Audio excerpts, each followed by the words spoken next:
Welcome to episode 2 of the DillCast. It is Friday. What is it? September? It's September 4th. And we're going to talk about some video games with my friends. Austin. And Alex. Yeah. We mentioned Alex last week. Remember? What did you talk about Alex with him? You were talking about a Star Wars game. Old Republic, I think. Republic. Yeah. Yeah. Well, now we have directly to the source. Alex can talk about those games. So, Alex, what are you playing, man? So recently I've been playing Star Wars Old Republic and some World of Warcraft. Okay. Austin and I played World of Warcraft together for a little bit on and off over the last few years, and then we were interested in Old Republic, so we jumped into that as well. Don't have a subscription, so we're doing the free-to-play, which slows certain elements down. Now, wait, isn't there a level cap on that? So in World of Warcraft, it's 20, so we'll occasionally pick up the subscription. Oh, okay. But in Old Republic, there's actually not. But when you can get a speeder bike to ride around World is usually level 10, but if you're playing free, it's level 20. So you're just hoofing it the entire time if you don't have a speeder bike? Yeah, you get your sprint speed and stuff, but you gotta walk around or use the taxi service. Oh, even sprint speed though you get later. It comes at level 10. Ooh. And they restrict some races and stuff. So but they give you an interest. So it's a different approach than Blizzard, right? WoW gives you a full experience for the first 20 levels, and then if you want to go further, you've got to pay. Mm-hmm. Old Republic lets you play the whole actual in-game part, but with much fewer options and stretched out. So you can play the whole game for free if you want. Oh, really? I think so. I haven't seen anything about level cap, but if anyone's going to fact check me, I don't claim to know for sure that's right. But there's been nothing I'm level 19 right now, almost 20, and it hasn't said anything subscribe now because at 20 it's this. It just says this unlocks at 20 for subscribers, unlocks at 10. Oh, so it's all expedited. Okay, interesting. Yeah. So I think they let you play the whole game. You're playing as a Jedi. What are you? I'm a Jedi consular. So yeah, I'm a traditional Obi-Wan. Wait, are you the consular? I thought I was the consular. Sorry, nope, you're right. I am a Jedi Knight. I think it's just called Jedi Knight. Yeah. The Shadow or something? No, you're a Shadow. I think I'm a Guardian. Oh no! Hold on. If I'm the Shadow, I think there's just Shadow and Consular. Jedi Shadow. Shadow's a part of Consular. Oh, okay. It's like a subclass within a class. Yeah, each class has 2 subclasses. Okay. I guess you don't have a race, so yeah. You do. You have a race. Yeah, you can choose a different alien, can't you? Oh yeah, I'm an idiot. Twi'lek. But it's kind of just an aesthetic race, right? Yeah, as far as I know, it's purely aesthetic. You choose your race, and that chooses where you start and everything. But in Old Republic, you can be any race. It's more about your class and subclass. Okay. That's what I meant, is that the race doesn't function in World of Warcraft. You have race and class. In this, you just have class and subclass. Yeah, it's a completely aesthetic, not gameplay changing type. Yeah, it doesn't. Not as far as I'm aware. Well, what the heck are you guys, humans? What are you? I'm a human. Yeah, I'm human. Oh, okay. I'm a human. But they restrict it to human. It's not Dothmiri. It's something else, but it looks Dothraki. Dothraki. Dothraki. That's the Game of Thrones. Actually, that's funny. Alex totally fell for it because he hasn't watched Game of Thrones. Yeah, and I'm blanking on the fucking Zubat. Zubat.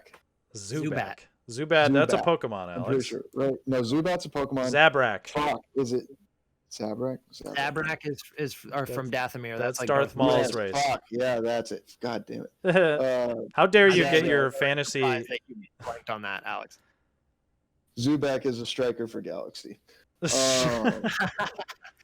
And Zubat is a Pokemon. Yes. Yeah, I'm aware. So, okay, at the beginning of the game, and Alex, you've played more now, because I think last time we talked about it, Austin didn't have a lot to talk about beyond it. I'm only level... I still have not played much of it, and I told Alex I've got to kind of play it on my own to catch up to him a little bit before we can really enjoy it together. Yeah. My opinion of that game soured very quickly after the beginning of the game. I thought that game started extremely strong because it has it feels like a Mass Effect game, which you fucking need to play, by the way. Jesus Christ. And it's like it's all the choice based, dialogue heavy cutscene type scenarios, right? Mm-hmm. And that's like what BioWare's like biggest strength is those types of moments. And I was like, oh man, like this is exactly what I wanted, because Mass Effect is never going to get made again because Mass Effect Andromeda ruined everything. So I was like, oh, Old Republic could be my Mass Effect fix, And then I hit this moment where I realized, oh, this is an MMO. Like, well, I mean, you didn't know that going in? Well, no, I knew it was an MMO, but I was like, the gameplay kind of shifted to it. Yeah, it kind of hit like this moment where you beat that first mission, and it was like, all right, now you got to go kill the 10 boars and get their teeth, like. Well, it's literally okay. To be fair, I haven't done a mission that silly. I don't think. Okay, I feel like I did. World of Warcraft is that, but but Mass Effect is an action RPG, so obviously the gameplay is going to be mad different. Like that's like comparing like Kingdom Hearts and Final Fantasy. Yeah, kind of. Except Mass Effect is probably. But I do get it, because the very beginning does play a little different. It is not in quite the same level that WoW is with that, where it's literally kill 10 boar, grab 3 plants, deactivate 6 of these. It does have those. Don't get me wrong. Take out the 3 power couplings to take down the laser shield. Okay, I get it. Yeah. But a lot more of them feel kind of more exploratory and stuff, and then like sub goals are the like kill 15 of these. Yeah. What I was saying to Alex, a bit more driven. Yeah, what I was saying to Alex the other night when we were playing is it feels like it is very much like World of Warcraft in that way, but instead of just reading a small little backstory that you can skip if you want because it's kind of irrelevant, you actually watch it in cutscenes. Yeah, with like a character. And to be like, and that's cool. The other night, I think I was just not in the mood for it, and it was like, it just felt like a lot. But I need to sit down and it's a game you have to like almost pay more attention to. It's not as jump in, jump out as World of Warcraft feels to me. It does break the pacing a little bit when you're trying to just like jump around and do things with friends. Like WoW's a bit better for that, because you can just like you can read it together or at your own speed if you want, or you can just click through it and be right back in the game. Yeah. And well, it's also probably worth mentioning that the reason we started playing World of Warcraft a couple years ago, because I may have touched it like a couple times at someone's house in high school. Simon like had it. Yeah, so like I'm sure I saw it and I made a character and then played for like 20 minutes and then stopped. But I never really played it until like about 2.5 years ago, and it was because I wanted to play Old Republic. Remember? And we were talking about like Old Republic, but I didn't have a PC. I had a Mac, and it's PC only. Yeah. So I jumped into World of Warcraft because it was a similar thing. But it could play on Mac. Yeah. And that's how we got into it. And then the fun of World of Warcraft for me is kind of just running around like exploring with my buddies. Yeah. And my dad plays it too. And like that's and the world is so big, and I think now because the game's been around so long, this sounds dumb, but like there's so much history to it that it's kind of interesting to actually walk around the world and see so much stuff, and like there's so much in it. It's so big. Well, remember, Alex, when we picked up Star Wars Galaxies in high school for like a month, and I felt very similar, where like I dropped in, and I think the first thing I did, it was a Star Wars game, right? So I was like, oh, I can go anywhere, I can go to any planet. So I was like, oh, I got to go to Tatooine, right? I got to go to the Cantina. So like that's where I ended up too. Yeah, so I went there, and I remember just like seeing all of these people just like being in the Cantina doing their Star Wars things, and I was like, wow, this game is so beyond like me, like so beyond my experience. It's like there is, like as Austin said, there's this like history behind it that I'm like, oh man, like there's beyond. And remember, like people could like build cities and stuff, like they could build their own building. Star Wars Galaxies? Yeah, like you could build your own town, and you like elected mayors and stuff. It was crazy. We didn't do it because we were just like, 2 people level 5, and we didn't know what we were doing. But we were like, what, 14? I don't even know. Yeah, we were so young, but we just like I remember just like stumbling into a house, and there was like a sign, and it was like Jedi meditation chamber, and I was like, where am I? Like I just stumbled into this That's not that room. weird a thing to stumble into when you're playing Star Wars Galaxy. It's not, but it was so large. It was the point, you know, and I had a good time with that. But again, it was just MMO, and I was like, MMOs require for me like such a dedication to, you know, Yeah. fully experience. That is the game you play. Yeah. Like, or it kind of needs to be, and that's sort of a problem for me. Like, as you guys know, like I multiplayer games I fall off of. Yeah. Like I won't keep up, and I'll hop into it once in a while when I can't. I feel like with World of Warcraft though, I can do that where, oh, I haven't played this in 6 months, I can go play it again. But like a Call of Duty or something, or like, Yeah. I mean, I don't play Fortnite, but something like that, like I've missed 6 months of people playing, Yeah, and you're gone. now I'm lost. Yeah, no. I either have to spend a whole day learning it again, or Well, the key difference, I guess, is that those games are competitive games, and World of Warcraft and Star Wars: The Old Republic are like cooperative in that way, you know. Yeah. So you can be Yeah. behind and then just you know, play for People- 5 minutes with your buddy, and all of a sudden you've gained 5 levels, you know, because he boosted you up. But yeah. Anyways. Well, and then there's our other favorite MMO, The Matrix Online. Did you play that game recently? I never played it. I was reading about it because I watched all the movies. Oh, In yeah. fact, last time we talked about this, I think we talked about the Matrix games, but I hadn't watched the movies. So a brief aside, I watched the movies and then I started Into the Matrix. I played it for like 20 minutes. I don't know if I'm going to make it through the whole thing. So wait, is that where you play as Niobe and who's the other Niobe. Niobe? What the hell? Yeah, you can choose your character, Niobe or Ghost, and I chose Niobe. What's really cool is that it is, like, it even says on the front of the game, like, written and directed by, I think it says the Wachowski brothers. It does say the Wachowski brothers, but so all the cutscenes, or the majority of them, are actual film footage of Jada Pinkett Smith and, oh fuck, I can't remember the name of the guy who plays Ghost. I literally looked it up the other night. And it's actually literally written and directed by the Wachowskis, which is pretty cool. And it takes place during Matrix Reloaded, so it's kind of just more movie. Yeah. But the gameplay is rough, but honestly, I'm surprised at how much they did try to do with it. Like the kung fu stuff doesn't feel as jank as I would have expected from a game from 2003.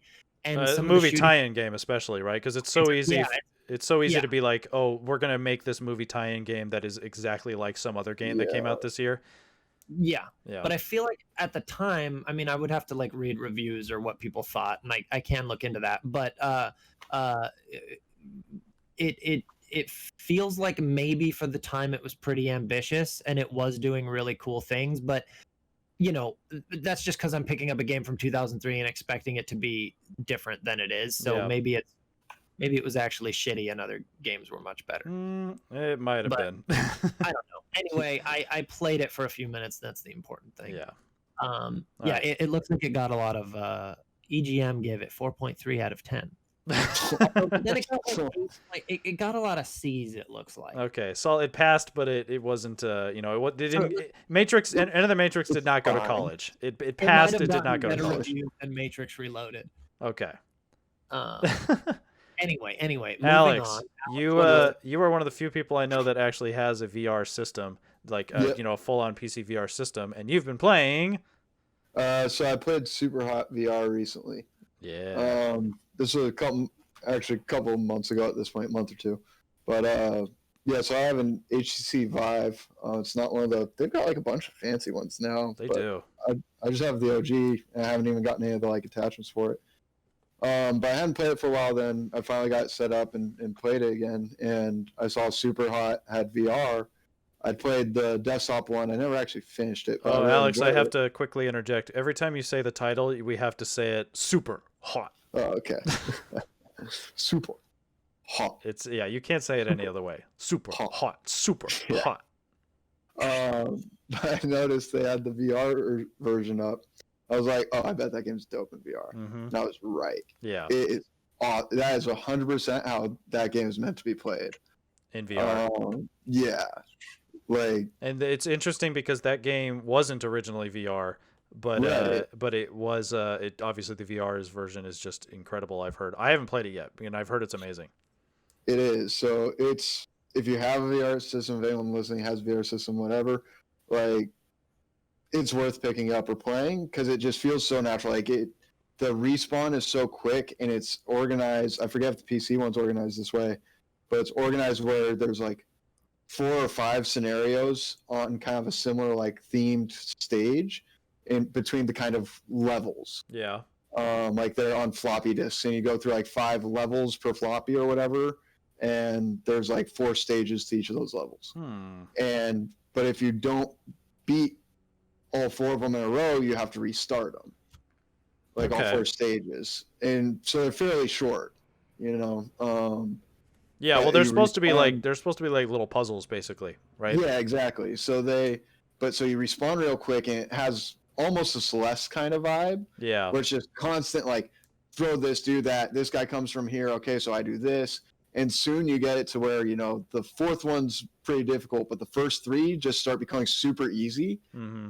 Then you fuck the one little thing up, and you gotta hone back in. So it's about flow.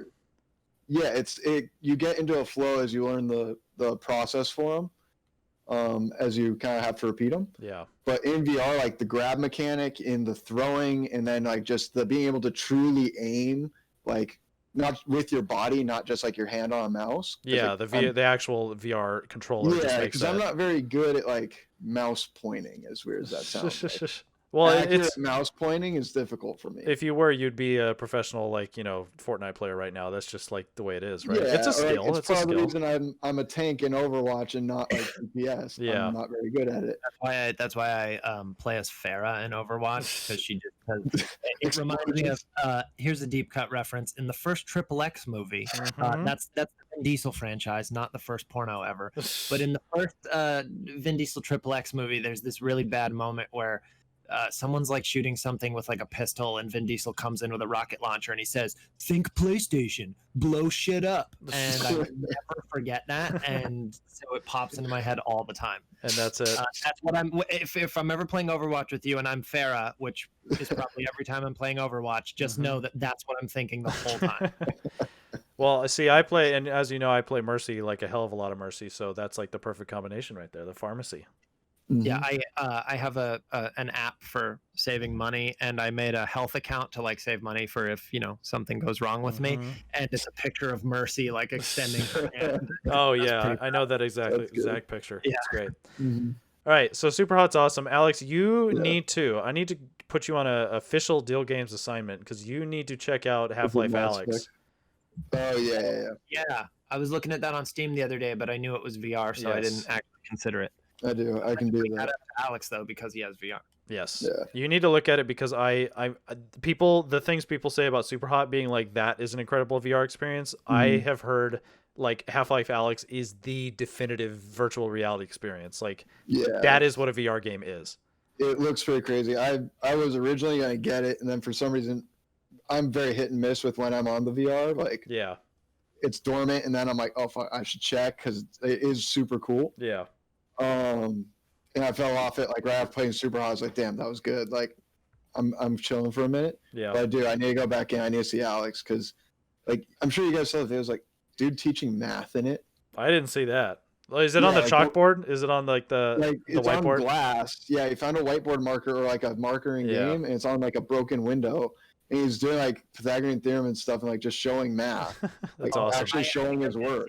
Actually. And it's like this is nuts. I've seen from it. Yeah, well, those are the things that make VR like that. That's what separates a incredible like VR game versus a traditional video game because it's that interactivity that you cannot get on a with a controller. It's like I wonder if this works, and then you do it, and then it does. Like you pick up this bottle and you throw it and it breaks. It's like oh man, that's awesome. But Alex, you did the Void, right?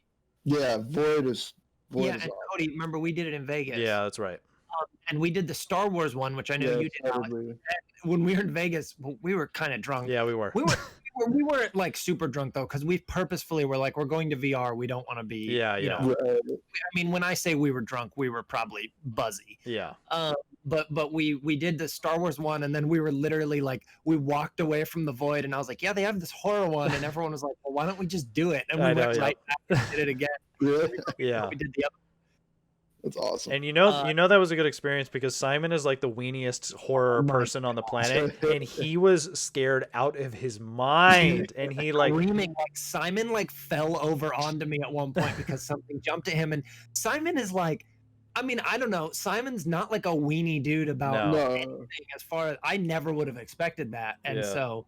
I mean, I loved it because it just makes it more fun. Yeah, he was like clutching onto people. It was great. It was awesome. But I think he had a good time. He did. No, he did. But that's just a testament to how that like presentation was. Like the room to room and like the separation and stuff. It was awesome. It's wild. Like the Star Wars one's so cool. The Star Wars one was badass. I loved it. That's why like I had already done them when we did them in Vegas, and I was like, I'll fucking do both right now. Like I don't care. I remember there was only one extremely awkward moment for me in that, which because they have a little attendant that follows you around, right, as you're going room to room. Oh, yeah. And they have the R2-D2 at the end of the Star Wars one, and it's like an actual physical like droid, right?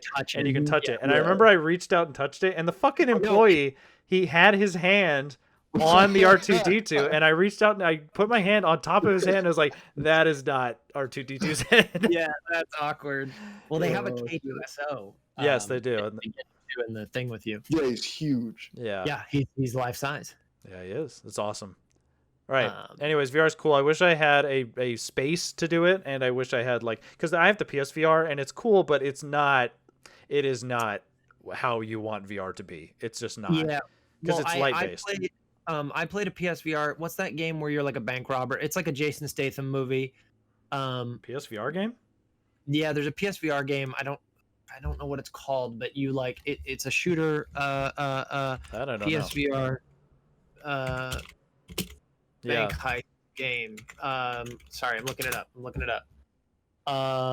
Is it London Heist is a movie. Blood and Truth? I don't know. Is it just the London Heist? Perhaps. I don't know. There's a game that I played at my other friend Alex Norgus's. I think it is the London Heist, and it was really cool. Cody, you should get it if you can. I think it was a free game, but I could be wrong. They were doing for a while. It was like one of the first demos, wasn't it? It's one of the early things, I think, and I had already heard about it, but I sat down and played it, and it was pretty cool. But the only other thing I've really played on it was, I'm pretty sure, Cody, I played the beginning of Resident Evil 7 at your, and it was cool. That game is super fucking violent, so like it's intense, but the problem is the game goes seamlessly from gameplay to cutscenes, but when I played it on the VR, it would go black for a second. Yeah. But it just takes you out of it because it's like, well, why did it do that if it's bringing me back to the exact... you want to be able to interact fully in VR. Otherwise, it's like you said, like remember when we went to Indiecade and we played that one game in the corner where I forget. I don't remember the name of the game. I don't know if it ever came out, but it was some guy who was like demoing his game, and it was like where you're like chained to each other. It might have been that, but anyways, that one was cool. There was like I don't think it was that game, but there was a VR game where I was walking, and then it went to a cutscene, and my head was going in one direction, but I wasn't I wasn't moving, So like my physical body, so I literally felt like my brain was being separated from my body. Like I felt like I was going in two different directions. And the good thing about the Vive, like you were saying, Alex has the space for it, is that you can stand up and you can walk around. Yeah. You need the room scale. You need the room scale. It's not you sitting in a chair. Yeah. Otherwise it's just not the way you want it. Because if VR, that's why I think AR is the future of that type of technology, because it's much cooler to be like, oh, that desk is actually there. And if you're in AR, then if you go in your house, that desk actually is there because it's your desk, right? So I don't know. I think I mean, I'm not going to pretend to be like, Nostradamus of like what the future of VR is, but I think that's honestly more impressive if they could get that done well. Future of laser tag, baby. AR. It's not VR, it's AR. I'm telling you. That would be awesome. If you can make all my friends look like they're a bunch of, Spartans, like Master Chiefs, that would be the way to do laser tag. 343 Industries presents. Actually, even better, make them look like Covenant. Yeah. Or, you'd have both teams, right? You'd have one team. Yeah, you look down, you'd be the Marines. Yeah, exactly. That'd be awesome. All right. That would. Austin. Okay. What you got? What you been playing? I feel like I have more stuff to talk about than games I actually played in the last week. We already briefly talked about my 20 minutes with Enter the Matrix. I played a lot of Diablo 3, and when I like, a lot for me is not probably as like a lot for Cody is different than a lot for me. Like I'm almost to the end of Act 1. which isn't that many hours in, but I'm like really loving Diablo 3. Yeah. And we talked about this. We had played it on PlayStation before, whatever. But I don't know. It's just I was in the mood for. I really wanted to play Warcraft 3. Apparently, I play every game because I want to play another game and I can't, or I refuse to. I wanted to play Warcraft 3, the remastered one, but I didn't want to buy it. And then so I started playing StarCraft because I was in the mood for like point and click Blizzard, I guess. And so I started playing StarCraft, but it wasn't really. I enjoy it; it's fun, but it wasn't really drawing me back. I think I wanted more of the fantasy aesthetic for whatever reason. Yeah. And so I was like, all right, I'll play Diablo, and so I ended up not wanting to buy Warcraft 3, but I ended up spending that money on Diablo anyway because I was like, this is fun as hell. So I've been getting way into it, and I really want to play through all of it. And then I watched the trailer and gameplay for Diablo 4, and it looks great. Yeah. And I don't know, I'm just having a lot of fun with it because it's well, we talked about arcadey games last week, right? It's just kind of arcadey where you just jump in and you just kind of have fun and you go around, do some missions, follow a loose story, and the world is spooky and cool, which is my jam. So no, I'm into it. I really, and it got me thinking, especially after watching the cinematic trailer for Diablo 4, is because I'm so big into movies. Like, it's interesting that fantasy horror movies aren't a bigger thing. Yeah. But when I think of the ones that have happened, they're usually like not very good. And they have this. Like what? Name an example. I'm not familiar. For some reason, Season of the Witch with Nicolas Cage keeps coming to mind, but they're always things like that where they're probably marketed with like a hard rock song. Or there was a movie called Seventh Son, which I don't even actually think was fantasy horror, but I think it was just fantasy, but it had monsters. Anyway, they're always marketed weird, and they're for like a very specific audience, and it's not like a guy you want to be. So I don't know, but it works in video games for some reason. Anyway, but I'm really liking Diablo 3. I kind of just, honestly, I feel like I can open the Blizzard app and play anything and have a really good time. Well, yeah, definitely. I mean, you'd be hard pressed to find a bad Blizzard game, which is why like Blizzard has been, as far as I'm concerned, has been like one of my top developers, but they've had some various issues over the years. Everything is pretty different. Like, obviously, Diablo is a different experience than StarCraft, even though they are both kind of point and click Blizzard, and obviously they're not point and click games. But you know what I mean when I say that. But they're just aesthetically being different. Although, to be fair, Diablo would fit more in the World of Warcraft than StarCraft would, obviously. Yeah. Like, Diablo could be just, a hellish part of the Warcraft world. But well, Blizzard has kind of like solidified their art style over the years. Like they've kind of like, you could put a Diablo character in like an Overwatch game and it'd be like, oh yeah, that person belongs there. Like, like, sure, why not? Or like Reaper probably just played a lot of Diablo. Oh, he did. Yeah, for sure. He definitely. And Diva played StarCraft. Like, they're all just fans of their own. Reaper's the guy they market fantasy horror movies to. Yeah, exactly. He's so edgy. All right, we all have a little Reaper in us. Yes. Speaking of Blizzard. Speaking of Blizzard, I also have been playing Hearthstone, which I've played on and off for, like, honestly, a few years now. I would play it on my phone all the time, and then, I really like it on the app. I think it's really fun. It's like the only mobile game I kind of keep up with, and I'll not play it for like 3 months, and then I'll just pick it up for a bit. But it's just because it's the rules are simple, and because I mostly play the solo things, and you play against people online, like it doesn't feel like I've missed anything if I drop off of it for a while, except new cards that have come out. And I don't pay for anything. I just, play the free version that I can play. And are you playing like I know there's like AI matches? Or are you playing against real people? What are you doing? I've done both. For the longest, I would mostly play against real people, but I started to get into the solo adventures. And when I say I started to get into them, I mean I've been playing the same fucking one, and I cannot beat all 8 of the guys. Like, you're doing the Into the Woods one, right? The Witchwood one is the one I always go to, even though the other ones seem cool. But I did Kobold. I couldn't beat that one, the Into the Witchwood. So I played Kobolds and Catacombs. That's the only one I beat. I beat it one time. It was so hard. I can get like through 4, maybe 5 of them, and I at a time I was getting up to like 6 or 7, and I could not beat it. Yeah.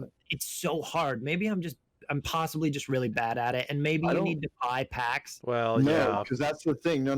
Because Yeah. on those adventure dungeon crawls, you It's a set don't. pack. Yeah, you start with a set, like 15 set Right, cards. and you build your and you cards. choose between 3 options at the end through sometimes themed, sometimes like always themed, but sometimes like each stage they'll continue a theme. Other times it branches off, but they give you sets of three cards to get.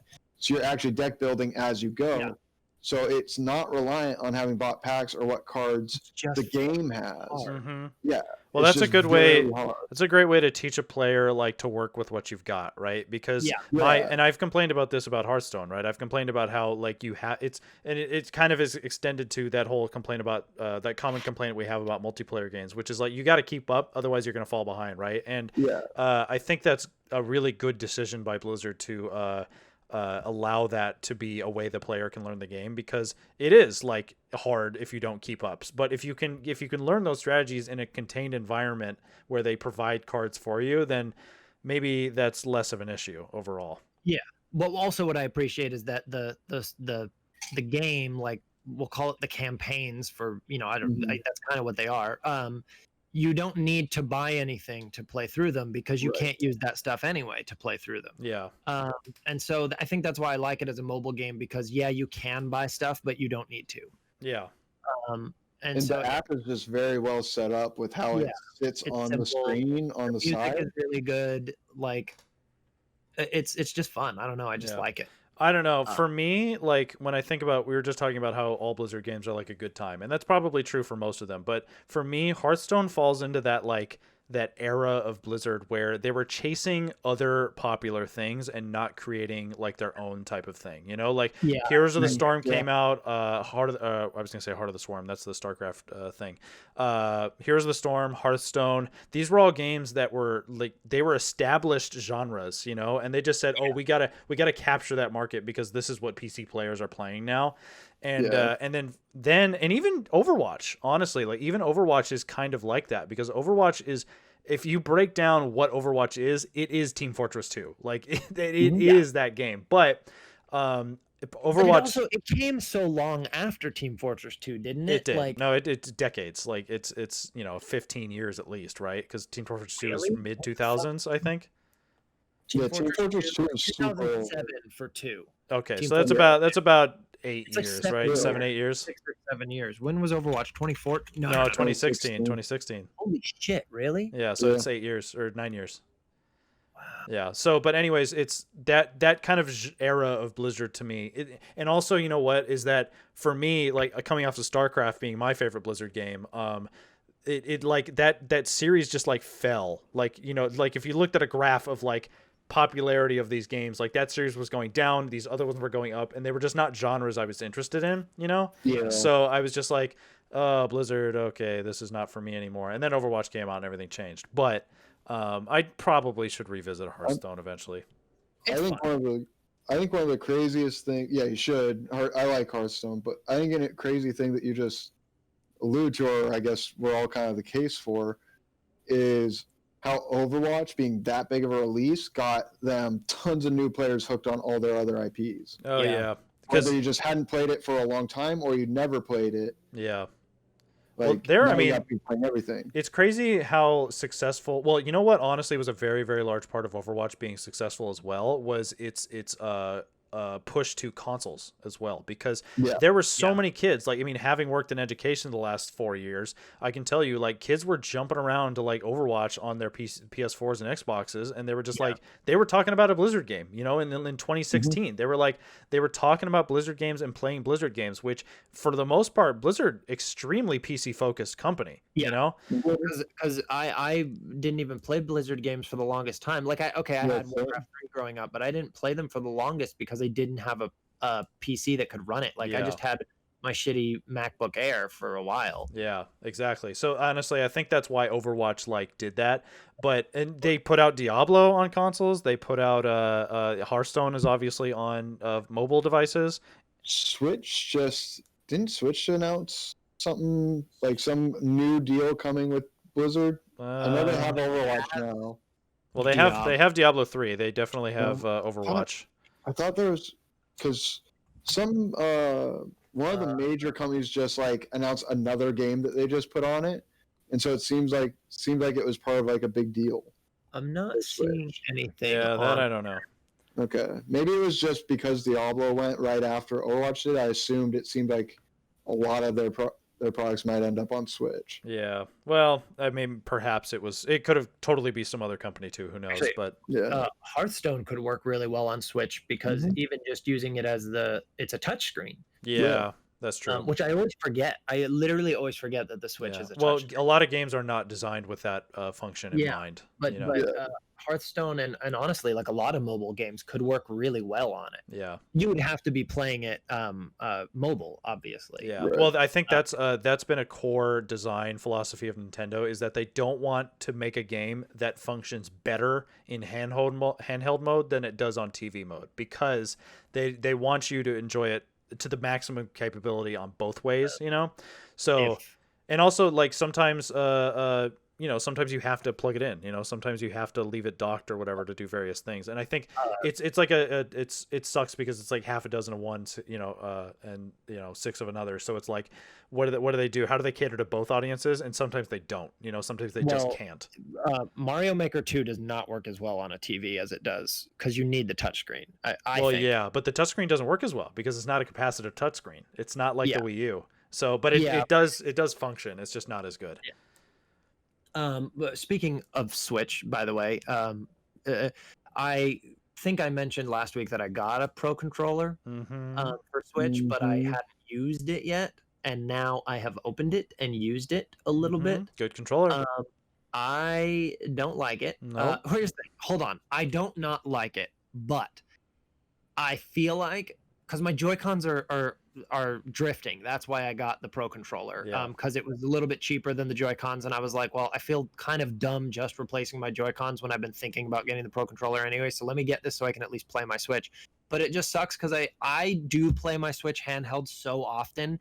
Like sometimes I will be on my bed or in a chair in front of my TV, but I still play it handheld because it's my Nintendo Switch and I like holding it. And it's kind of, when I first got it, I was on tour with the movie I was on tour with, and I had Zelda, and I would play it in hotel rooms handheld, and I think I just got used to it. And so I do really like doing that, and I feel like with the Pro controller, I can't do that.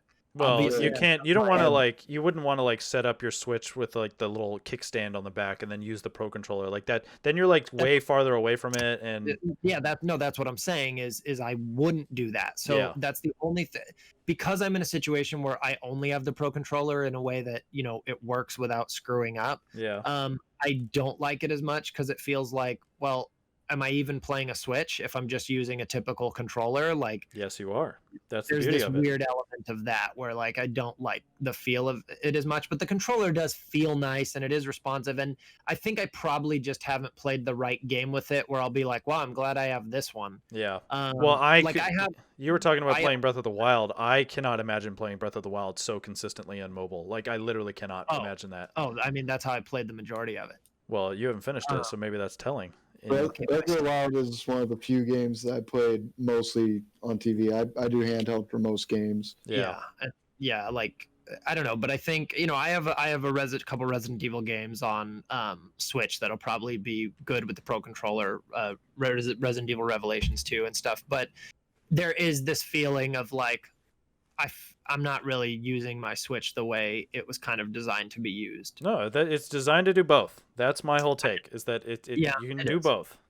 I think I will replace my Joy-Cons at some point though. Yeah. Because I do want to be able to hold it because I like holding it. It's like a nice feeling. Yeah. Well, what was nice about buying a second set of Joy-Cons, because I have a Pro controller and 2 sets of Joy-Cons. My first ones are not doing that hot, so they are basically like permanently installed in my Ring Fit Adventure thing.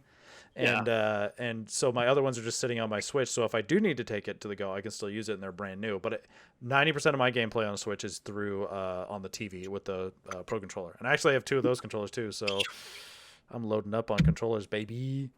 Yeah, well, that makes sense.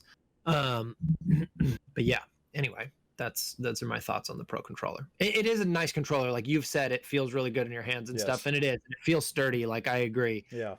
You know what else feels sturdy is the Switch Lite. Actually, feels really nice. I mean, I'm not gonna buy one because I have a Switch, but it's like smaller and stuff. But it is I could understand why someone would opt for that. Yeah. Well, I bought Michelle one, and she Yeah. she likes it. Like she plays it every day. Like she's always checking into Yeah. a couple game or two and playing it. And but there are a couple moments where she like see me boot it up on the TV, and it's like, and then she looks at her little weenie little screen, and she's like, Yeah. I want mine to be big.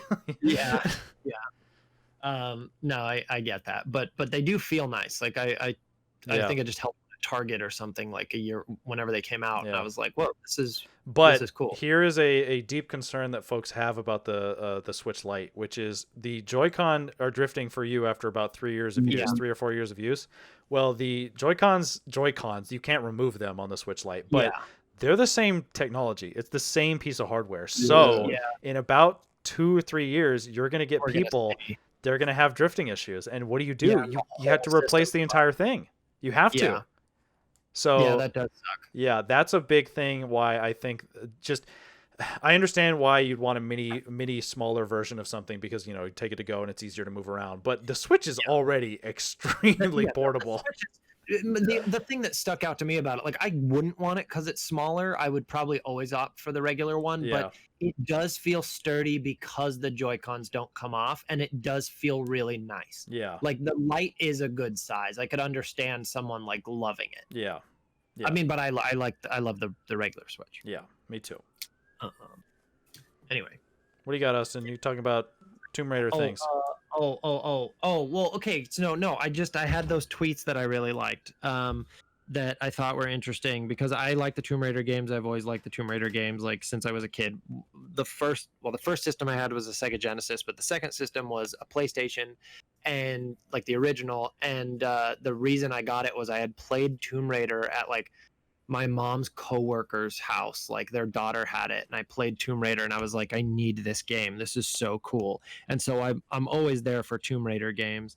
And then I had seen this woman's tweets a while back about just about what the hell, I thought I had pictures of them. Just about the Tomb Raider series, and how like obviously they did the gritty real Tomb Raider several years ago, but what she posted was that she missed her words are, I miss you, schlocky, fun, big titty cartoon character Lara Croft. And then she said, video games hot take, but I prefer the old campy, fun, big titty Lara Croft design. Gritty, realistic Lara Croft is like if someone wanted to remake Indiana Jones, but keep his shirt intact the whole time.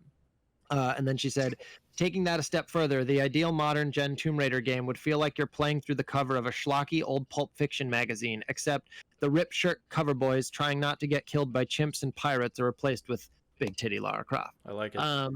Now, obviously, part of my thing was like, well, the focus really isn't the fact that Lara Croft used to have huge boobs, because, like, who cares? Like, and gritty, real Lara Croft still does. She just looks like a real human being and not a cartoon character. Yep. But I do like the idea of Tomb Raider games that are over the top and are, like she said, like sort of like the Indiana Jones vibe, where it's like a little more colorful and pulpy, and like these old pulp magazine covers. In the older games, Lara Croft would fight dinosaurs and shit, and like it's not like, oh, there's one big dinosaur in the game. It's like there are dinosaur enemies around. Like it wasn't weird. Like Turok is kind of silly too. Yeah, 100%. That game is silly as hell. And like I just like the sort of like pulpy like magazine cover idea. Like I think that would be super fun, and I would I guess those two games, the Guardian of Light and Temple of Osiris, that are branded Lara Croft, not Tomb Raider, like those are a little more comic bookish. But I would love like a huge, AAA game that's like that. Well, it's trouble, because I feel like the only other series that like is that right now is of course Uncharted, and Naughty Dog obviously takes themselves extremely seriously in terms of like, what they are and what kind of story they're telling. And to have that, like, because I don't care what they say. I remember one of the game directors on Uncharted 4 came to one of my classes when I was at SMC, and somebody asked him like, oh, like we know, Uncharted's like pretty inspired by Indiana Jones, and he was like, oh no, not at all. And I was like, what? What are you saying, dude? God. That is fucking literally like Nathan Drake is if you took Indiana Jones and oh my god, why am I blanking on his name? If you took Indiana Jones and John McClane and smashed them together, but the point is like that's what they kind of view themselves is like, oh, this is definitely like They think Yeah. there's like a higher level of you know, storytelling, which is And fine because they do a great job of that. But it's like, wait, you're uh, ignoring your roots a little bit, you know? yeah, and Uncharted 4 is the prime example of that. And also, sort of, we talked before we were recording about Last of Us, where I think Last of Us is great and it's like a perfect version of what it is and it's never boring. But Uncharted 4, I think, was too much inspired by what Last of Us was, like Sure. the success of Last of Us. But what pissed me off about that game, and I liked that game, it was really good. Like, don't get me wrong, like I dig it, but Uncharted 4 is like prime example of them being like, we're above this, because they fucking tease the supernatural element that every Uncharted game has, and Yeah. it has it because every Indiana Jones movie has it, and Yeah. every Tomb Raider game has it. And Uncharted 4 was like, we're not gonna do that because we're better and we're telling a better story. And it's like, no, you fucking didn't. What would The Last of Us is a perfect version of what it is and what it's trying to be. Uncharted 4 would be more impressive if you told a great story and kept Uncharted what it was. Yeah. Like Tomb Raider 2013 is that. It's grittier and more real, but it is the same world. It's the same idea. Yeah. And it's got the supernatural elements. At the end, you're fighting that goddess and you're picking up 2 pistols to do it. Just There's like a hurricane flying around the whole. yeah, Like it's it's a bonkers, yeah. but it was more real. But they never said, look, like, okay, listen to Indiana Jones 4. Everyone hates the aliens and stuff, but it would have been worse if an Indiana Jones movie came out and there was nothing crazy like that by the end. Like, that's what it is. These are the stories we're telling. There's always going to be magic. Yeah. And Uncharted literally has that moment where you're like climbing up the clock tower or whatever, Uncharted 4, and you see he's like, oh, I wonder what I'm going to run into next. And he kind of like almost references the fact that there's always a supernatural thing. And in the background, giant mountain that looks like a parrot or some kind of crazy bird. And do you remember this? And he like makes a joke about it, and then it never happens. And Is this Uncharted 4? Yeah. Yeah, it was there was, for me, it was this feeling of like, fuck you guys. Yeah. Like, well, I think in that exact same scene, there's also a example of how they feel about their design of their game as well. Because I'm pretty sure they're climbing the giant clock tower thing, right, with Sully, right?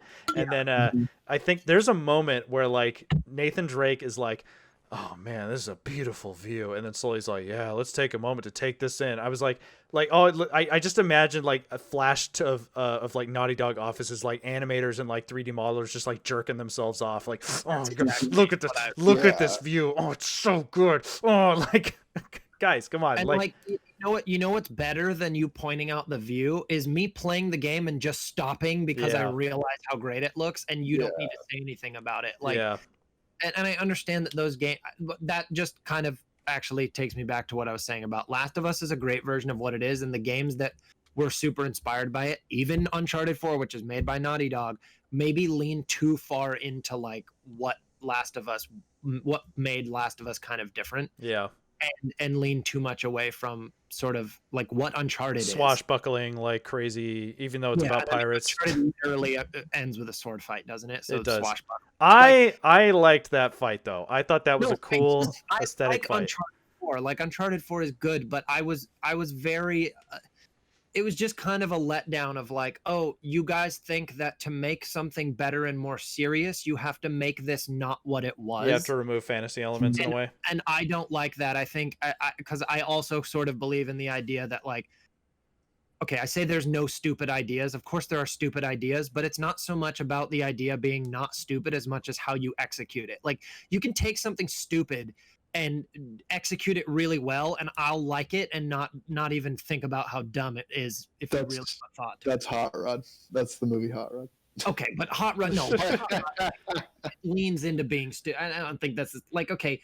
It's a bit dumb idea, and they execute it very well to where you're like, Jurassic Park is fucking ridiculous. Like, it's absurd, but like, it's awesome, and it's just executed so well. I mean, you know, not everyone's Steven Spielberg, but like, I don't know. I just, it was a little bothersome because I'm like, you know, I like what Uncharted is. I get excited about, oh, what are the monsters I'm going to fight? Or what is this crazy supernatural element that's going to come in? Or what is the magic this time around? And for them to, especially for them to tease it at a point in the game. And then it's kind of like a big fuck you, it felt like. Like, I don't know. I liked that game, but there was something about it that sort of didn't sit well with me all the way through.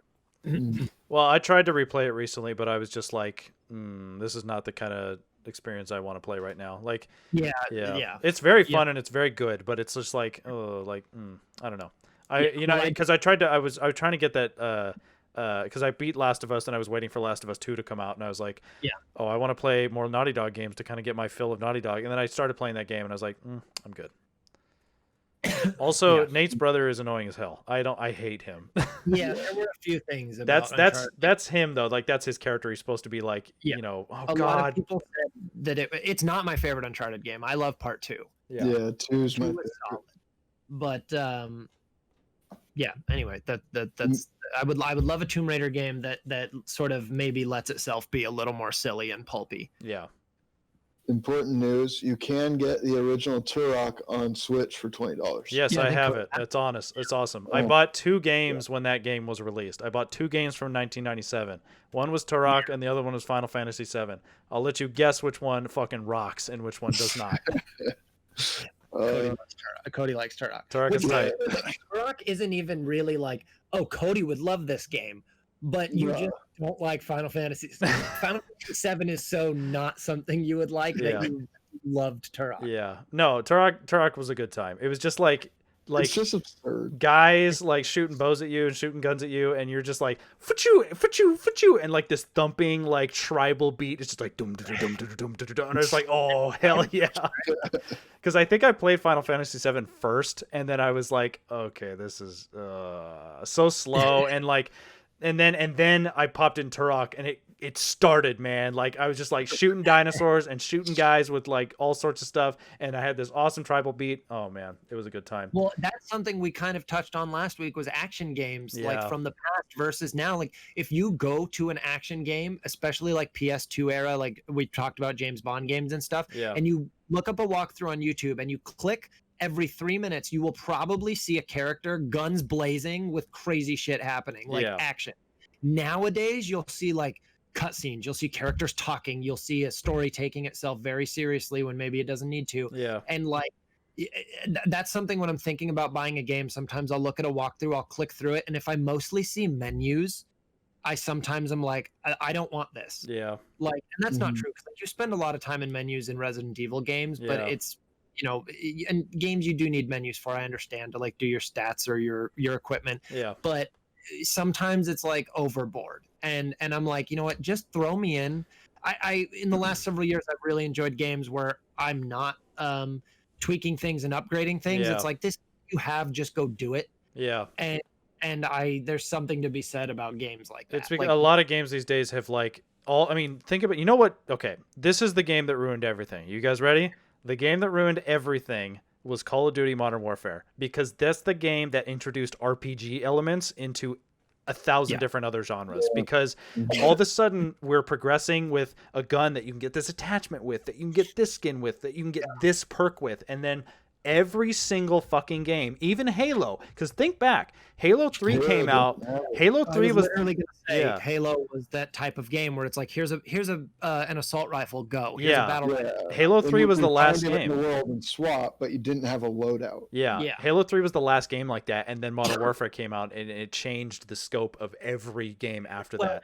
And it's a shame, because it's sort of, it's more intense than the Last of Us situation, but it's the kind of thing where this thing came out, it was really cool, and it was really fun, and it was new, and it was done really well, and then everybody fucking did it, and they didn't do it as well, and it wasn't as fun, and now we had none of the other stuff to bounce it off of, so it's not cool anymore. It's just all we get. And that's why Doom was such a breath of fresh air. Because you upgrade stuff in Doom, but in Doom it's like, okay, now my insane machine gun shoots 20 rockets at once. Exactly. It was the absurdity instead of exactly. It was like, you either get the rockets, or you get the lock-on rockets, or you get the, you know, like bonkers ones that go in 50. Exactly. Or a headshot blows it up and gives you ammo or something. It wasn't super intense. It was like, there's a few options here, and they're all gonna do something crazy.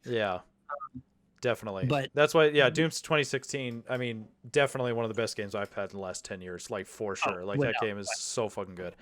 And it makes me so sad that I haven't gone back and beaten Doom Eternal, but whatever.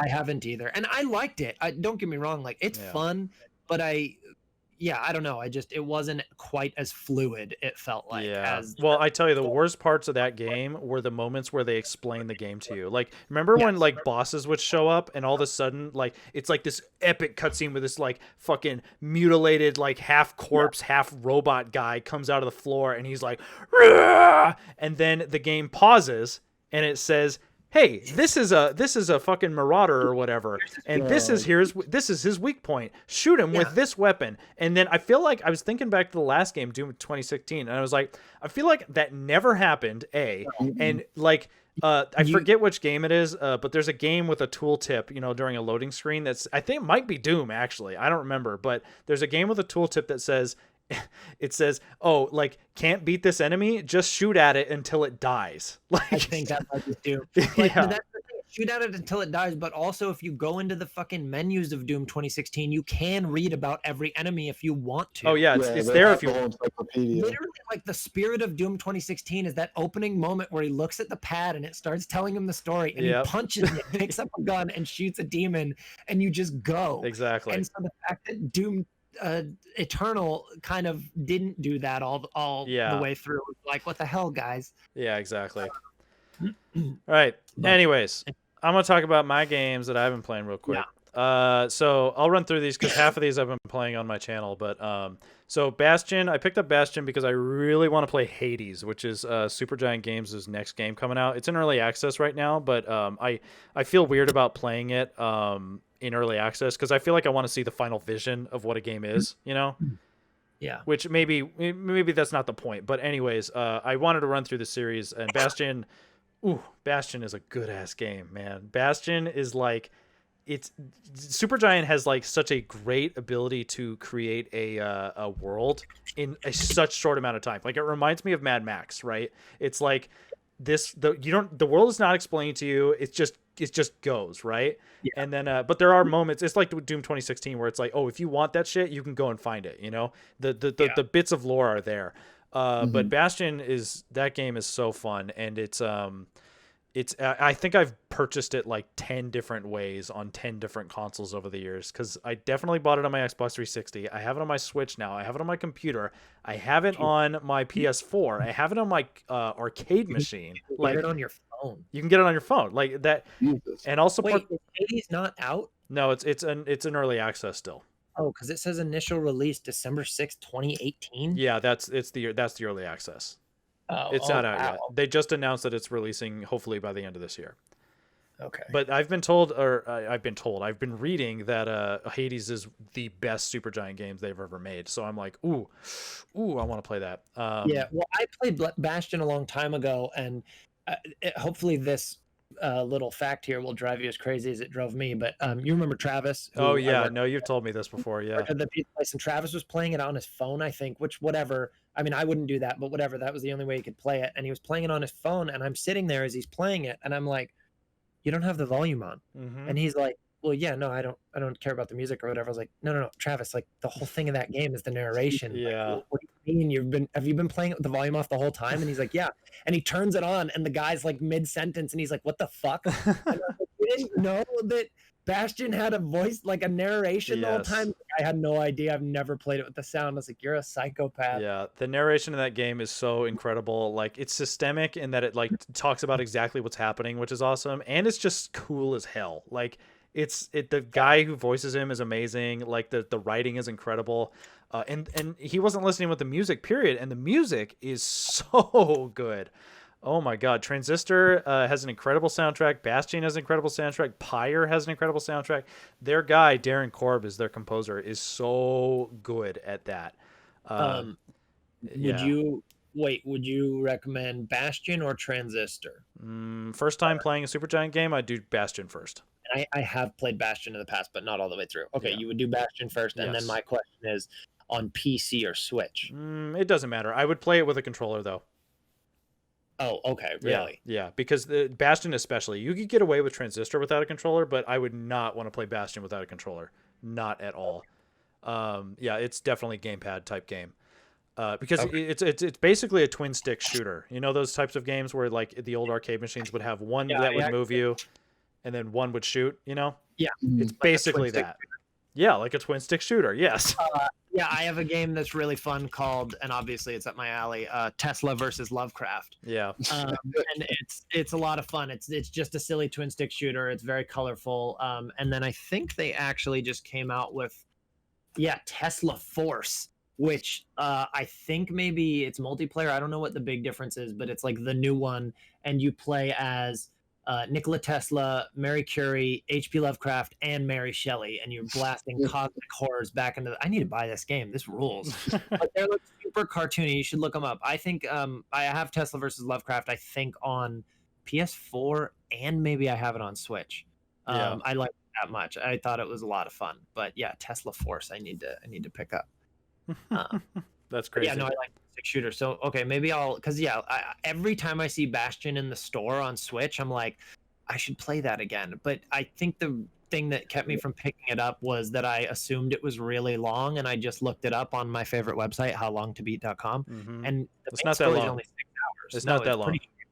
So I might actually pick it up and fly through it. Yeah. Yeah, I've never played it. I'm gonna get it now. Yeah, I think it's super cheap on Switch right now, Alex. I think it's super cheap. It sounds like a good Switch game. 15 on Switch. It's also 15 on Steam. Dude, I swear to God, I think I paid like $1 for that game like last week.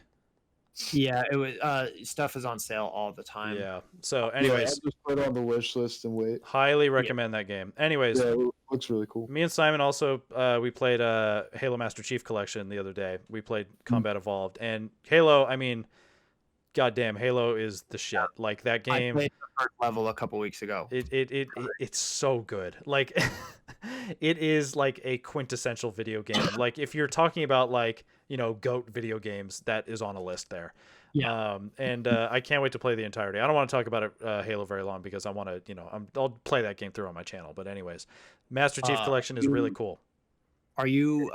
It's only 2-player co-op, right? On the original Halo, yes. Halo 2, I think, might only be 2-player as well, but Halo 3 is 4-player. Oh wow. Yeah. Yeah, because I would like to play through all of them, and then I want to play Reach because I've never played it. Reach is good. Yeah. Yeah. That's what I've always heard. And I read the book years ago. Fall of Reach? But yeah, Fall of Reach. But yeah, no, Halo's the best. Yes, it's so good. I was smiling ear to ear when I was playing that game with Simon. Halo's the best. I've not played 4 or 5. Well, you don't know. I played a little bit of 4 with you, and honestly, I had so much fun with it. But I think a big part of that was because I do like shooters, but I like simpler shooters, and shooters for so long were Call of Duty and the RPG style. Yeah. And then I played Halo 4, and it was like, oh, this feels like what I miss. Yeah, exactly. And so I did enjoy the first few levels of it, but I never played the whole thing. Well, the campaign, like, stylistically is that, which is awesome. Yeah. Halo 5, I have not good things to say about that campaign, but have you played it? Yes, I've played it. It's not good. It's really bad. To me, Halo 4 was just a fun return to Halo, like when we were in college when it came out. High school, yeah, like right during college, like it was a fun just return to that style and like world because it had all been COD and zombies and stuff. And you know what's crazy, Alex, is that Halo 3 I think came out in like 2007, I want to say. And that I think Halo 4 maybe came out in like 2011 or something like that. Yeah, 11 or 12, I think. And that was only 4 years. Again, how many Call of Duty games came out between that period? Like 7. No. There's probably like 4 or 5. Think about it. We got Call of Duty World at War. They started Black Ops and all of those too. Hold on. Modern Warfare 1 yes. was. Okay, fuck. This is showing me the latest Modern Warfare. We don't want that. That's not the one we want. Warfare, Call of Duty 4. World at War was original zombies. Yes. I think it was Black Ops was the next iteration. All right. So, fun fact: Halo came out if I'm not mistaken, September 2007. Yeah. And Modern Warfare, Call of Duty 4 was November 5th, 2007. Okay. So, guaranteed, the next year was World at War. Yes. Mm-hmm. And then Modern Warfare 2. Call of Duty series. Okay, so Call of Duty Modern Warfare. Then, oh fuck, this isn't showing me them in order. Okay, but then there's Modern Warfare 2 was after that, so that was probably 2009. And then there was probably Black Ops. Mm-hmm. And then Modern Warfare 3 was the same year. I got a list. Here we go. From well, let me confirm when Halo 4 came out, because this is the time. 2007. No, Halo 4 is 2012. You ready for this? So between Halo 3. Between the years of Halo 3 coming out and Halo 4 coming out, we have 4 Call of Duty games. 1, 2, 3, 4, 5, 6, 7. What? No, 6 Call of Duty games. Call of Duty Roads to Victory, Call of Duty Modern Warfare, Call of Duty World at War, Modern Warfare 2, Black Ops, Modern Warfare 3, and then Black Ops 2. I've got the list in front of me. This is the canonical list. You ready? Where? Okay, but Call of Duty 4 Modern Warfare 2007, Call of Duty World at War 2008, Call of Duty Modern Warfare 2 2009, Call of Duty Black Ops 2010, Call of Duty Modern Warfare 3 2011, Call of Duty Black Ops 2 2012. 1, 2, 3, 4, 5, 6 Call of Duty games. Okay, well, I guess that makes, but that's like 1 a year. Yeah, but that's a lot of games. I said 7. You're like, no way. And okay, because I was thinking 2007 to 2011. I forgot it was 2012. Yes. But when did Black Ops 2 come out, and when did Halo 4 come out? Good question. Anyways, but the point is that I got such a fatigue. Halo 4 came out before Black Ops 2. Like, the last Call of Duty game I purchased was Modern Warfare 2, and I felt back then, that was only the third one of that kind of revamped series. I felt back then, I was like, there is too many Call of Duty games. Like, there's way too many of them. Okay, but it was literally the third one. Yeah, that's what I'm saying. Like, I felt it back then. I have felt this way always. That was your guys' fault for buying World at War. I didn't buy World at War. I didn't buy World at War either. Fuck out of it with Simon, I think. We played it at his house because his little brother had it. Evan had it. I don't think I ever touched World at War. I only played the Modern Warfare games 1, 2, and 3, and I thought they were all fun. But after that, I was kind of done. And I've never really played the other ones outside of those. Yeah, I've only played zombies outside of those. Yeah, I've played Black Ops 3 Zombies like a year and a half ago by myself. So, but like, I mean, I don't know. I wasn't really like on the Call of Duty train. I just liked the Modern Warfare games. Yeah. Yeah. It's just I remember playing Modern Warfare, like Call of Duty 4, the very first time at Simon's. I remember playing that first mission where you're on the boat and you got to do the jump to the helicopter at the end. And I was like, this is fucking cool. Yeah. Oh yeah, it was intense. Because it was. Yeah, it was super cool, and it still is. Like, playing the remaster, I was like, this game is awesome. Yeah. It's so much fun. But again, it's just a good thing that people did not as well over the years, and they went too hard on it. Yeah. Because we were talking about James Bond games last episode, and there's a couple of those later James Bond games that were literally just Call of Duty games. Like which? The most recent Daniel Craig one, not GoldenEye, the one before that. Bloodstone, I think. I've never played it. But it's third person. Yeah. But anyways, this Call of Duty ruined everything. Anyways, so I've been playing Halo. Halo's great. It's hitting me and Simon both in the nostalgia bone. And I played Halo 1 so many times. I feel like I know that game like the back of my hand. Yeah. So like it's like watching, movie. It's like watching a Star Wars movie that I've seen a million times. Yeah, exactly. It's great. Anyways, other games I've been playing. I'm hesitant to call it a video game, but Ring Fit Adventure, y'all, kicking my ass. Yeah, that game is a good workout.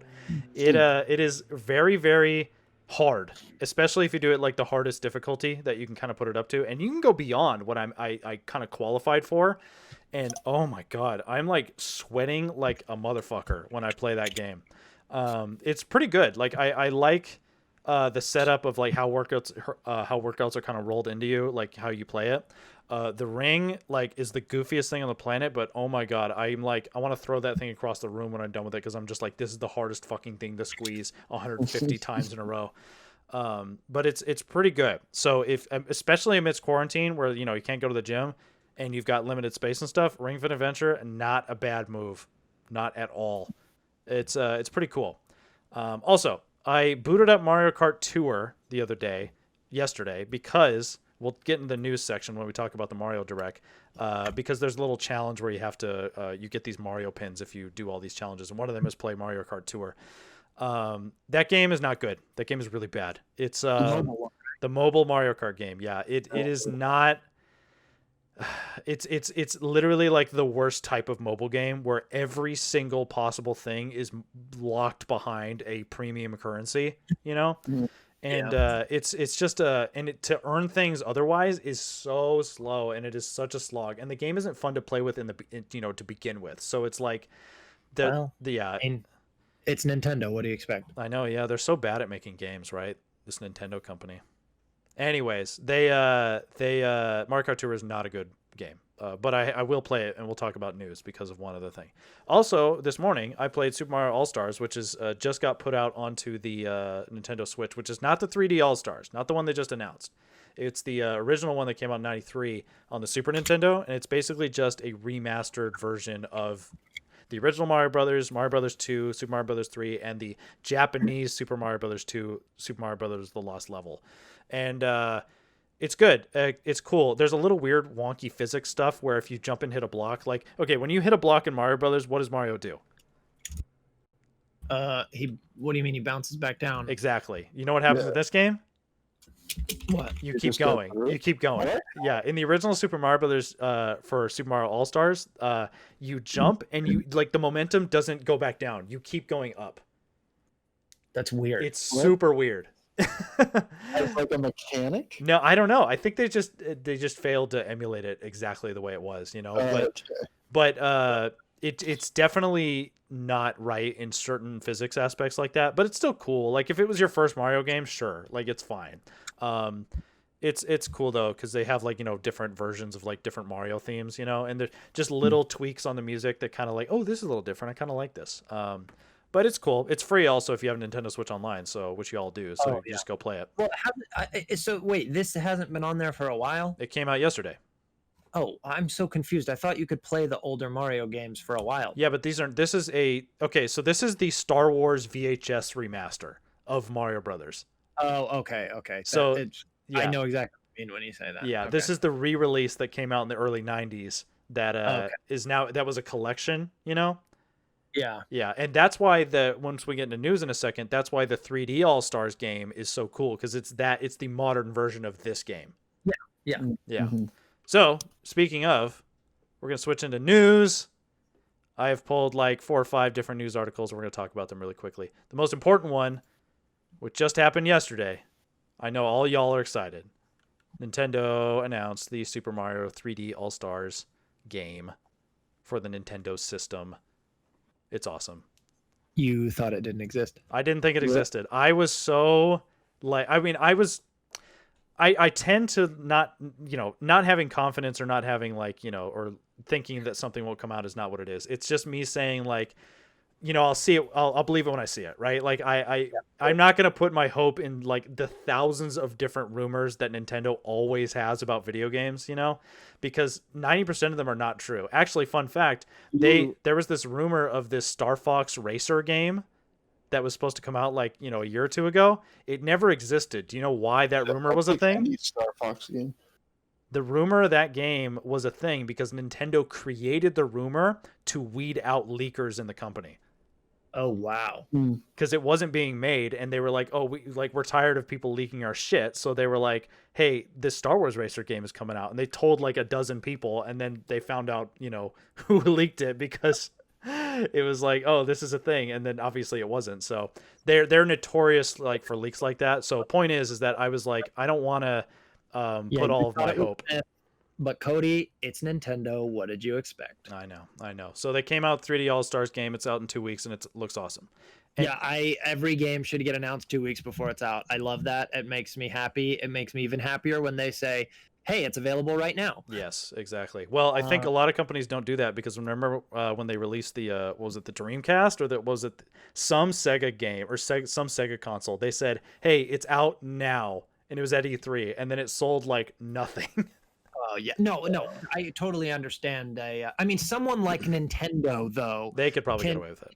Nintendo had said Mario 3D All-Stars is available on your Switch right now, and it'll be at stores next week. Everyone would have, we would have already bought the digital version. Yeah. 100%. I already pre-ordered the physical copy. I don't pre-order games anymore. I just wanted to make sure that I was like, you got it. I just want this to come on the day. Like, I'm very excited Yeah. about this. Well, speaking of the pre-order, the whole situation with that game, I and Noah, we were texting about it. He made point of this, which is really, really bizarre. The digital and the physical version of this game is a limited release. Yeah, it's super. Which is Well, that's why my buddy Alex Norkis, he said he's buying 2 copies of the physical one because it's limited. Oh, sure. I totally understand that because it's Nintendo like limited edition stuff is so hard to come by. But that's why it's important that you pre-ordered it because now you got it. But that sucks. Like that kind of sucks. It's time limited. It's not like number of copies. So like I'm sure when these sell out, there'll be more for the next several months, but then they'll stop manufacturing it in March or whatever. Yeah, but that's just like any other game. But what's weird is that the digital version is limited. Yeah, that's weird as hell. Like that is really strange. That's super weird. So that's the only way to keep it limited. It is, and it's obviously an artificial inflation that they're trying to do. You know, an artificial scarcity, which is not the best. I'm getting a little echo, by the way. I think it might be on Austin's.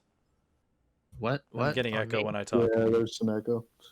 The whole time, or just now? No, just now. I don't understand. Are you still getting it? Talk. Talking. Hello, All Mario. Right, whatever. Mario. Anyways, I'll keep going. For it. So, no, I still hear it. You hear that, Alex? Yeah, I don't hear anything. What the? Hold on. All right. Anyways, so this game looks awesome, and there's actually other reasons people are kind of like saying they're not very excited for this, which is they were expecting.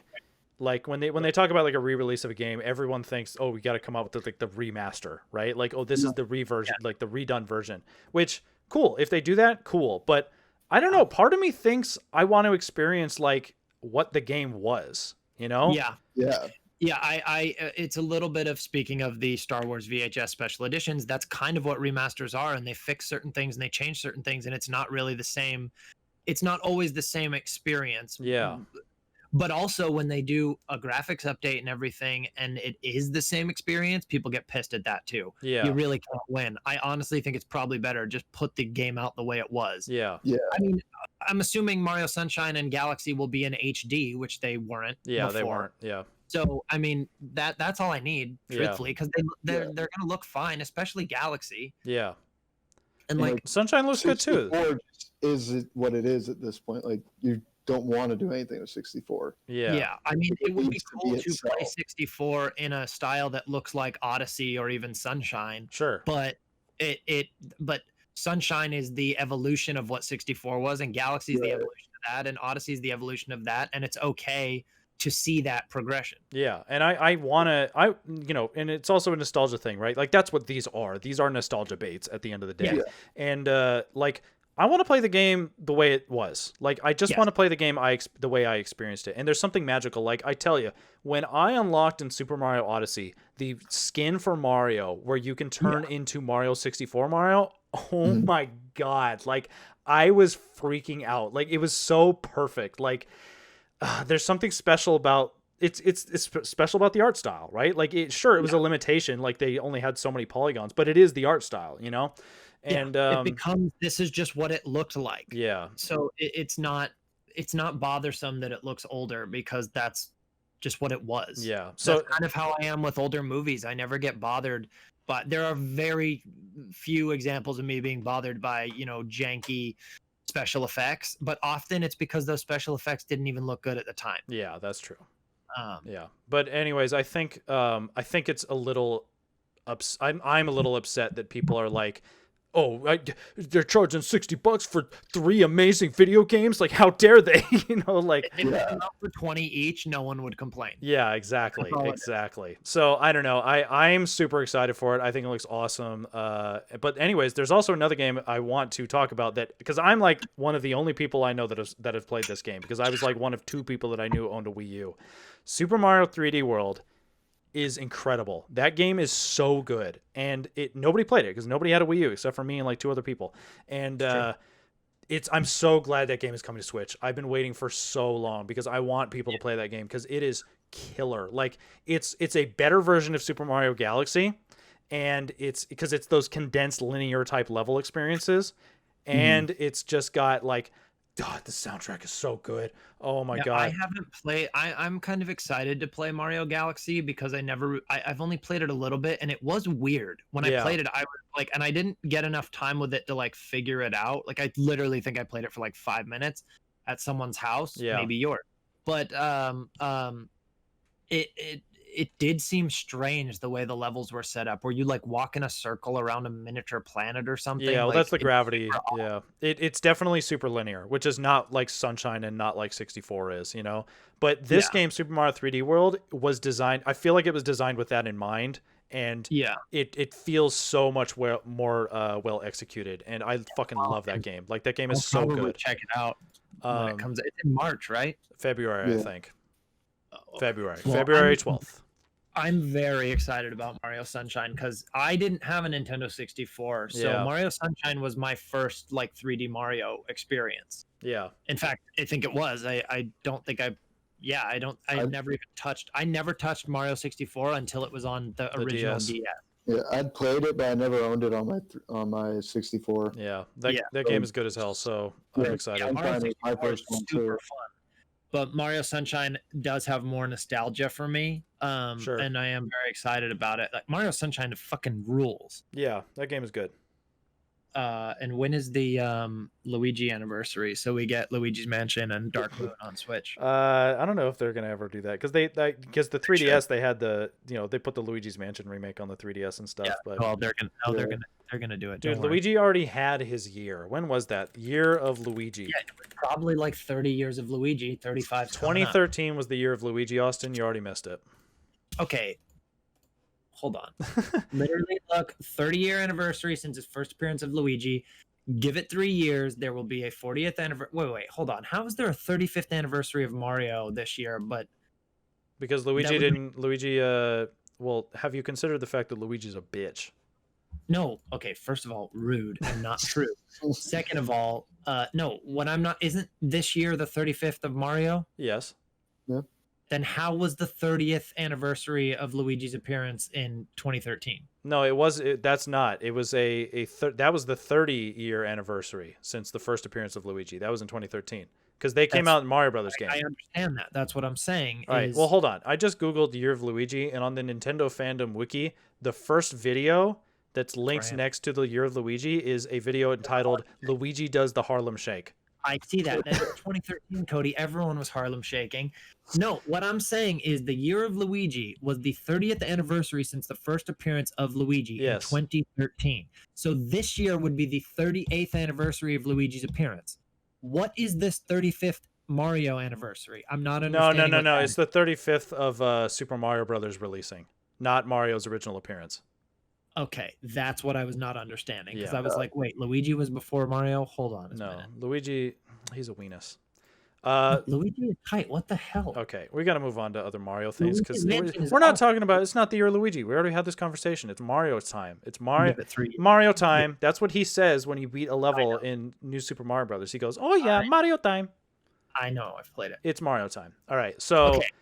they also talked about Super Mario Brothers 35, which is basically Tetris 99 but with Super Mario Brothers. Yeah, I actually didn't watch that part of the direct, but you were talking. It looks about awesome. It looks like there's 35 people playing Mario Brothers, and you kill enemies on the screen, and then it sends those enemies to other people's Oh, games. it's a battle royale. It's a battle royale.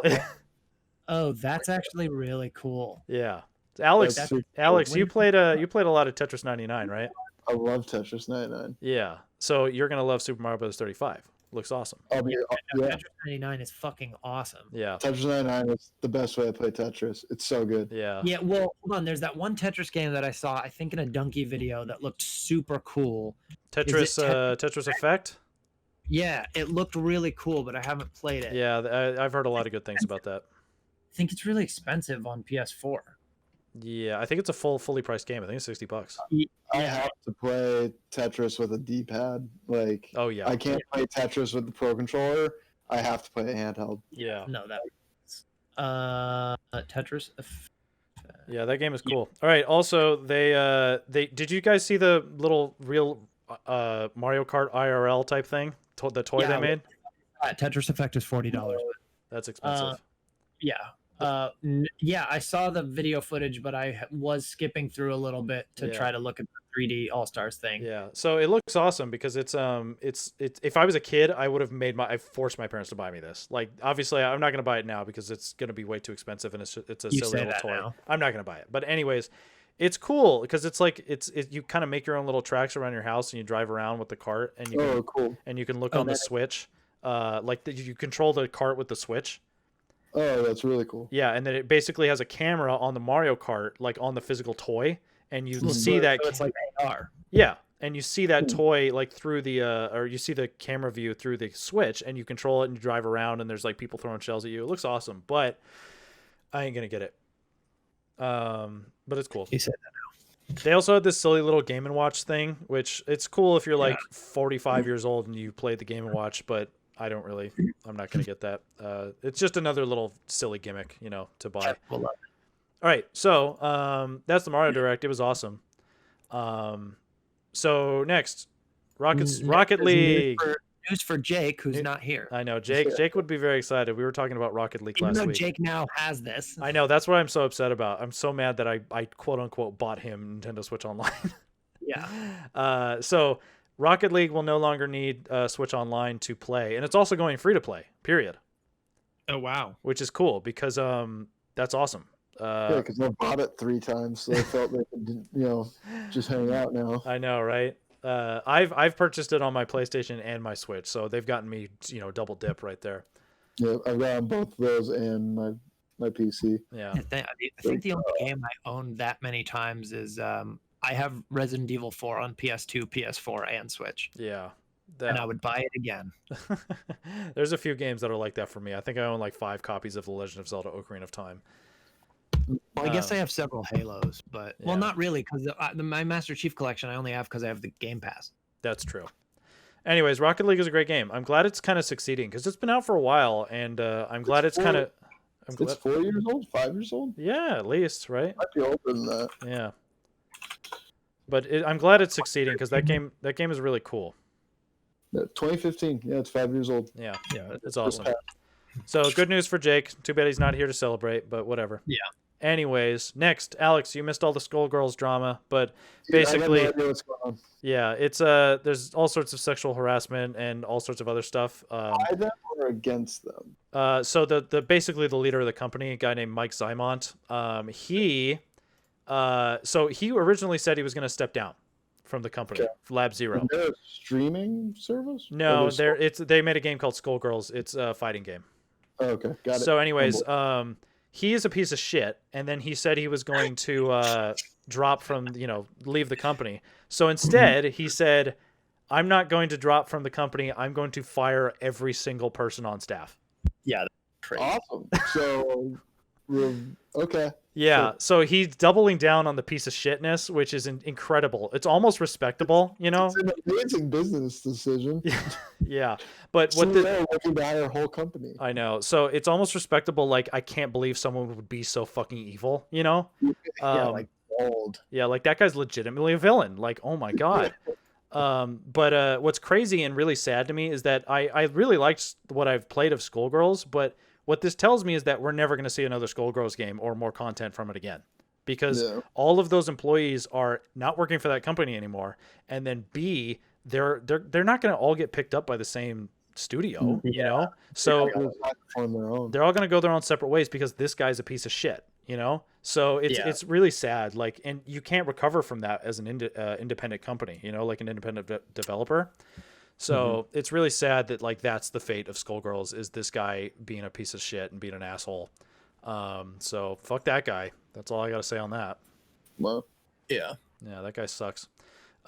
This next one isn't really news, but I thought it was really cool to note, because I think Last of Us 2 is an incredible game, despite what assholes will tell you.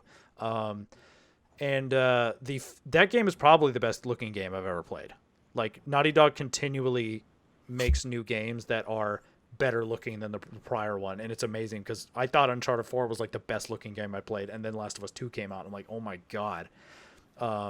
So they basically, in this article, this PlayStation blog article, they talk about the animation capture techniques that they did to kind of like facial capture. And Yeah. what I thought was really interesting is that one of the lead animators, he talked about how he used this not new technology, that's the wrong word, but like this technique to kind of like convey emotion using eyes and like the way they look and the way they think and like how thought processes work.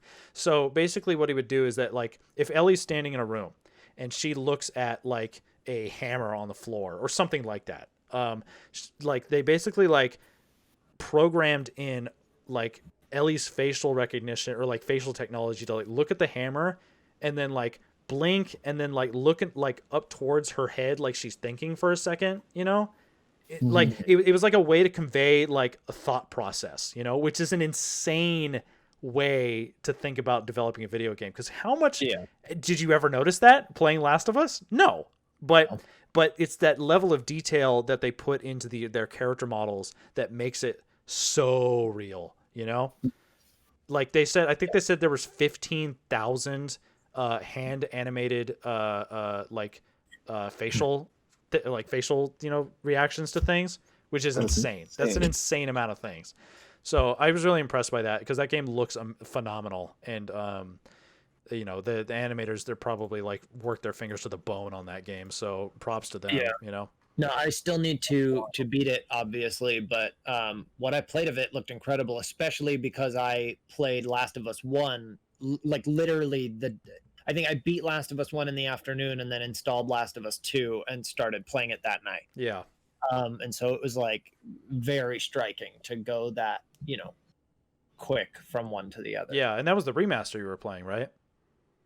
It was the remaster I was playing. I didn't even think about that. Yeah. And so, yeah, that wasn't even the original game. Yeah, it's incredible how like I mean it's only been a few years, but it's like oh my god, this looks amazing. Yeah. That game is great. I really want to do a video on my channel where I talk about those games, like a little bit of a deep dive, but I have to record all that footage, so I basically have to play both games again. So we'll see if I have the time. Eventually. Anyways, Last of Us 2, great game. Despite what people say, great game. Next, last article, quick one. Red Dead Redemption Online.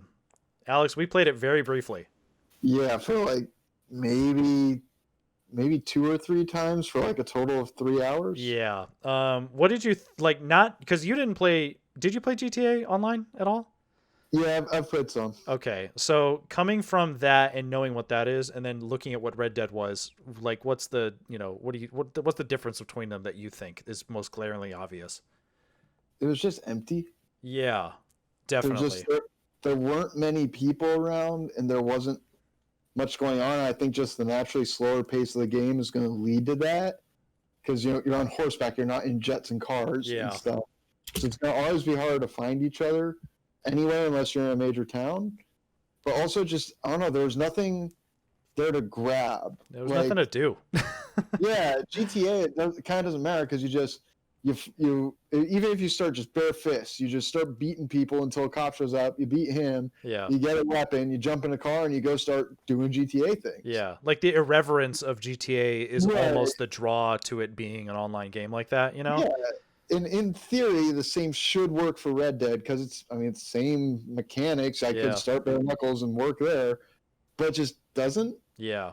So they've added stuff to Red Dead Online over the last like year or two, but I haven't gone back since we started playing it. But but this like article by Polygon, basically they talk to, take it what you will. This is total face value, like talking to subjective fans of the game. But they're like, every time we boot up the game, there's nobody in it, like nobody, Wow. And they and some of them, which is weird, this is crazy, is that they say it's almost improved their experience because that zaniness has kind of given those people trying to get what Red Dead Redemption 2 is, like a slow simulation type game.